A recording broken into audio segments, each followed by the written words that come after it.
جائیں تو ان کو بھی اسی طرح اجازت لینی چاہیے جس طرح ان سے اگلے یعنی بڑے آدمی اجازت حاصل کرتے رہے ہیں۔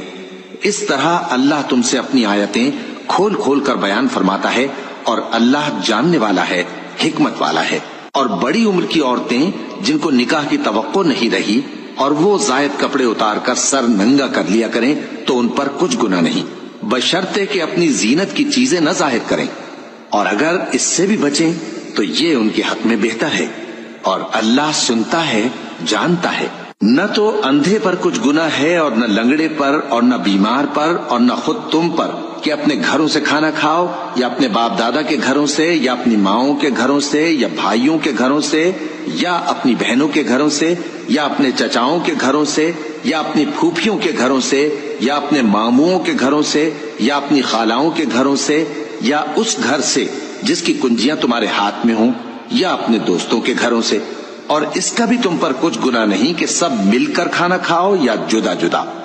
پھر جب گھروں میں جایا کرو تو اپنے گھر والوں کو سلام کیا کرو، یہ اللہ کی طرف سے مبارک اور پاکیزہ تحفہ ہے۔ اس طرح اللہ اپنی آیتیں کھول کھول کر بیان فرماتا ہے تاکہ تم سمجھو۔ مومن تو وہ ہیں جو اللہ پر اور اس کے رسول پر ایمان لائے، اور جب کبھی ایسے کام کے لیے جو جمع ہو کر کرنے کا ہو پیغمبر کے پاس جمع ہوں تو ان سے اجازت لیے بغیر چلے نہیں جاتے۔